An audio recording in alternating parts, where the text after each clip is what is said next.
The Vikings terrorized Europe for nearly a century. Our armies couldn't stop them. Fortifications couldn't stop them. Bribes couldn't stop them. What finally ended the Viking age of raiding? Bridges. But to understand why something that simple worked, you first have to understand the one advantage that made Vikings nearly invincible, and it wasn't their ferocity. To understand why bridges worked, you need to understand the advantage they neutralized. And it starts with a boat. Vikings were peoples from Denmark, Norway, and Sweden, three distinct groups with different destinations and goals. They raided, traded, and settled, often shifting between all three depending on opportunity. And no, they did not wear horned helmets. That's a 19th century invention. What they did have was something far more consequential, the most versatile naval technology in the medieval world, and they knew exactly where to use it. In 793, Viking raiders sacked Lindisfarne Monastery, an island off the coast of northern England. It marks the conventional start of the Viking Age. But look at the target selection. Monasteries were rich, gold reliquaries, silver liturgical objects, valuable livestock. They were isolated, coastal or island locations far from any garrison. And they were undefended, no walls, no soldiers, just monks. And this wasn't mindless violence, it was rational target selection, maximum wealth, minimum resistance, easy water access for escape.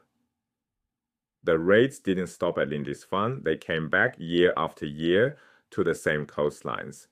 The monks eventually abandoned their island, carrying the sacred relic of St. Cuthbert inland to escape. Coastal religious communities across Britain and France were literally uprooted. Entire populations relocated to survive. The Vikings had found a formula that worked, and they repeated it relentlessly. The key to that formula was the longship. Our Viking longships had two seemingly contradictory capabilities. First, they were stable enough to cross the open North Atlantic. Second, they had an extremely shallow draft, meaning the hull sat only 5 or 6 feet deep in the water. That shallow draft let them sail up rivers no other warship could navigate, the Seine, the Loire, the Rhine, deep into the heart of France. Vikings didn't just raid coastlines, they used Europe's river systems to penetrate hundreds of miles inland. Nearly all of Western Francia, not just the coast, was within striking distance of a Viking fleet. This created a tactical loop that land-based armies could not break. Vikings sailed upriver undetected, raided a monastery or town, and if a Carolingian army appeared, the Carolingians being the Frankish dynasty ruling what is now France and Germany, they retreated to their ships and struck somewhere else downstream. No fleet to intercept them. Armies too slow to catch them. Every response arrived too late. The Vikings were playing a different game entirely. So the Vikings had uncontested river mobility, but that alone doesn't explain the scale of what happened. For that, you need to look at what was happening on the other side. Charlemagne's empire had initially repulsed Viking raids, coordinated coastal watches, rapid army mobilization, maintained fleets. These worked. Then, Charlemagne's son, Louis the Pious, died, and his three sons went to war with each other. The Treaty of Verdun in 843 split the empire into three rival kingdoms. Every defense that required coordination, coastal patrols, fleet maintenance, rapid response, collapsed overnight. The Vikings didn't create this weakness, they exploited it. Raids escalated from seasonal summer strikes to what's called overwintering, spending the entire winter in the lands they raided rather than sailing home. That was the ominous transition. Overwintering wasn't raiding. It was the first step toward permanent occupation. This pattern, one side controlling an environment the other can't contest, isn't unique to the Vikings. During the early Islamic expansion in the 7th century, Arab armies used the desert the same way Vikings used rivers. Persian and Byzantine armies couldn't sustain supply lines or maneuver in desert terrain.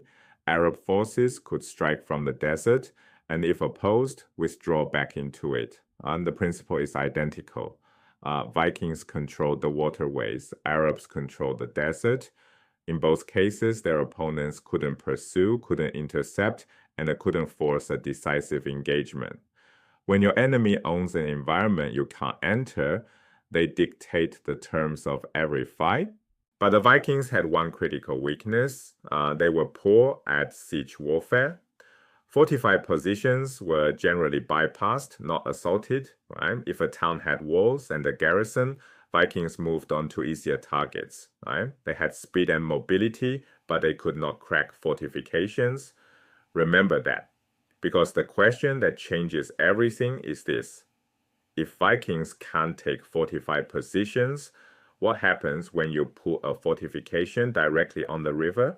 In the 870s and 880s, Carolingian commanders implemented a devastatingly simple countermeasure: fortified bridges, a bridge built low enough that ships couldn't sail under it, garrisoned and fortified on both banks, turned the river from a Viking highway into a Viking trap.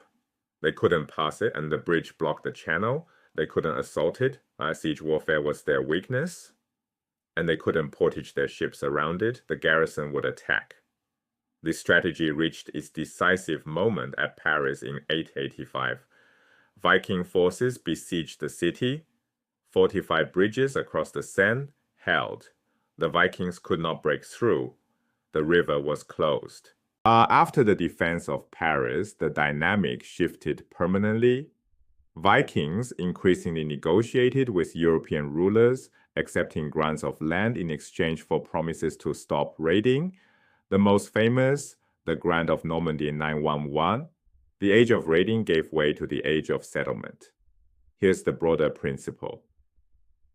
You don't beat an asymmetric enemy by matching their strengths. You neutralize their key advantage. The Carolingians couldn't outsail the Vikings. They didn't need to. They just needed to close the rivers. And those Viking settlers who took Normandy, their descendants conquered England in 1066. But that's a story for another video.